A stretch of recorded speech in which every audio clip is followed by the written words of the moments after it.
rise, please. Probate Court for Lenawee County is now in session. The Honorable Catherine Sell presiding. You may be seated. Thank you and good morning. As promised, I'm going to get us up onto YouTube and then I will give you the opinion.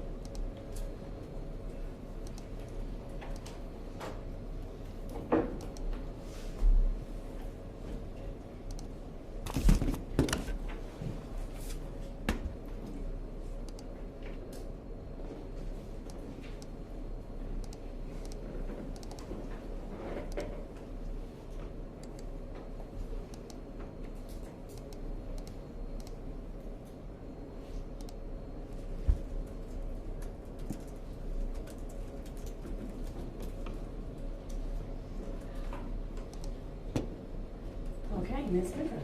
This is in the matter of the Skelton boys, file 53020, 53021, and 53022.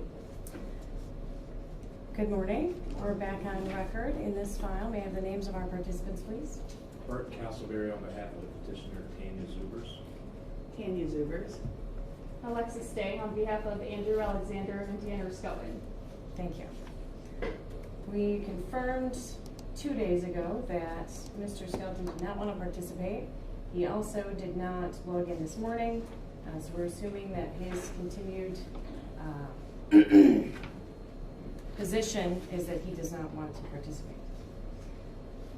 I have prepared a written opinion that describes the impressions of the court and the findings, so I'm just going to read that aloud for you at this time. This order settles the matter raised by Tanya Zubers' petition for declaration of death filed December 12th, 2024, I'll fix that, pursuant to MCL 700.1209 subsection 2.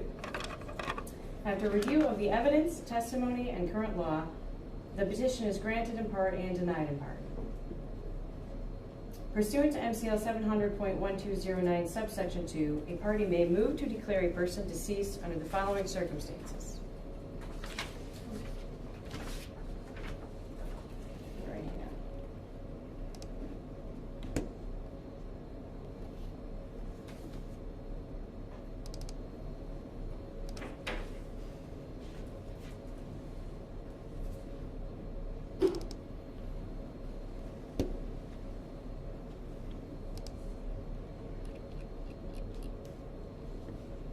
An individual whose death is not otherwise established under this section, or section 1207, who is absent for a continuous period of 5 years during which he or she has not been heard from, and whose absence is not satisfactorily explained after diligent search or inquiry, is presumed to be dead. The individual's death is presumed to have occurred at the end of the period unless there is sufficient evidence to determine that the death occurred earlier. The petitioner asks this court to find sufficient evidence to determine that this child, along with his 2 brothers, passed away on the night of their disappearance, rather than after the period of presumption.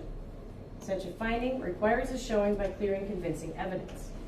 Although this is not a criminal trial and does not pretend to be one, such a trial does require the fact finder to consider the evidence and testimony under the rules of evidence, weighing credibility of witnesses and reliability of evidence in this respect.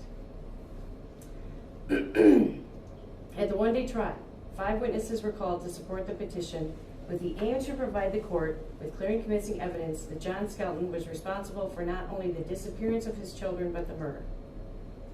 The 3 law enforcement officers testified, including Chief Larry Weeks, formerly of Morenci Police Department, FBI agent Corey Barris, and Jeremy Brewer, Michigan State Police detective assigned to the case in 2013.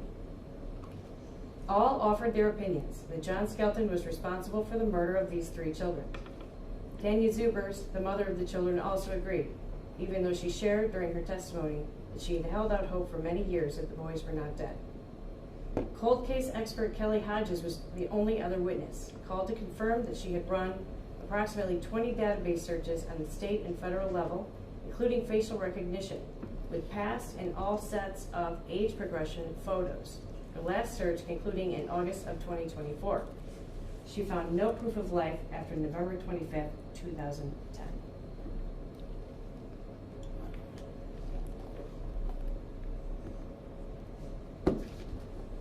The testimony provided by law enforcement officers included a very high-level presentation of events, which relied heavily on layers of hearsay from statements, sometimes second, third, or even fourth-hand accounts, reports, photos, and other non-specified records.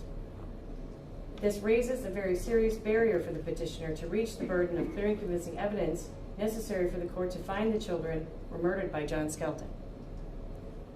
Chief Larry Weeks' testimony reflected direct observations of the home and direct interactions with John Skelton at times, both before and after the disappearance. His first-hand observations included events on September 13, 2010, when John Skelton threatened to take the 3 boys to Florida. His report on the event was entered into evidence and reflected that he and a Michigan State trooper, quote, stood by until it appeared that things were civil enough for us to leave, end quote. He also testified to arriving on scene to the Skelton residence and observing the home in, quote, disarray, quote, on November 26, 2010, likely sometime in the afternoon.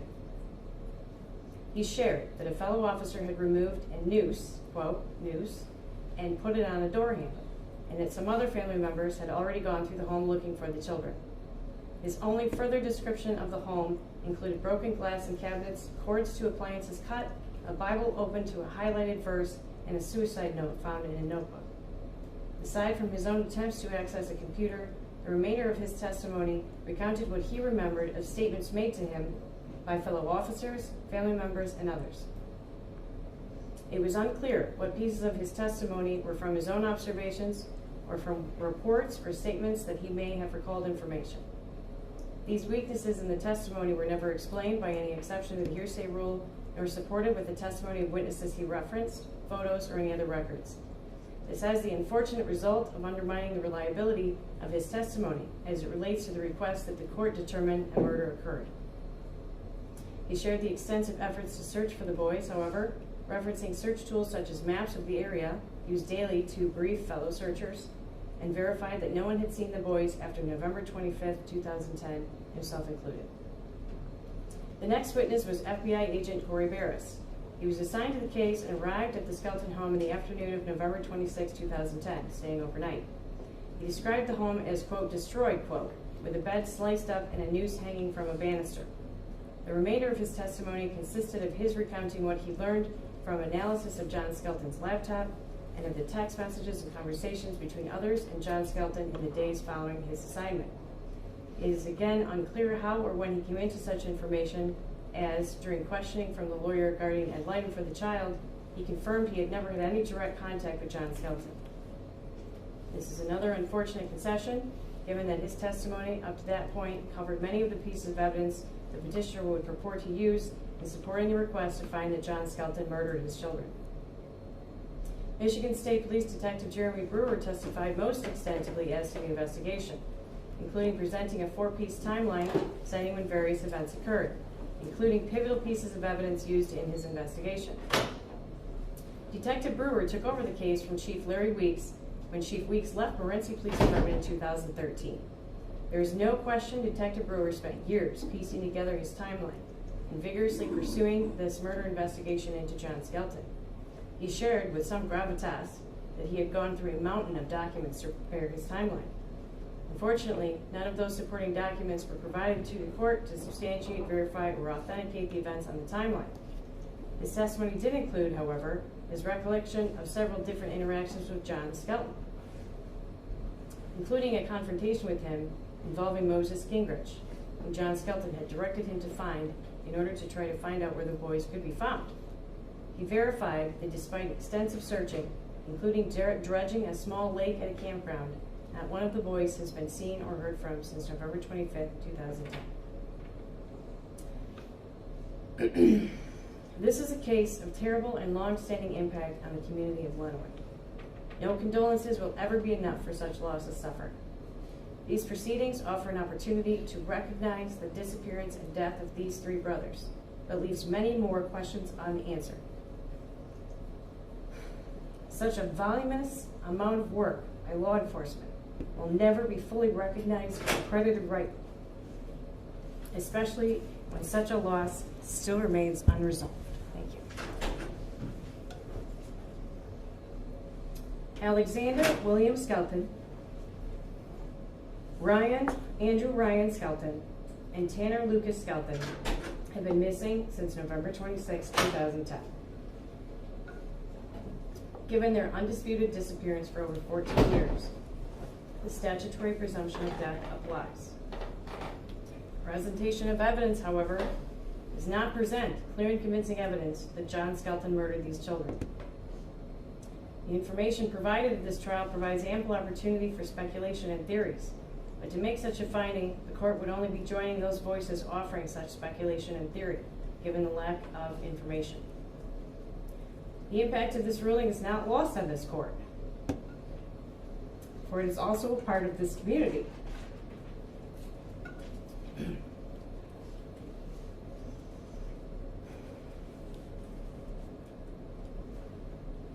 But the court must follow the law, and to ignore it in this case risks the very structures upon which our system of justice is built.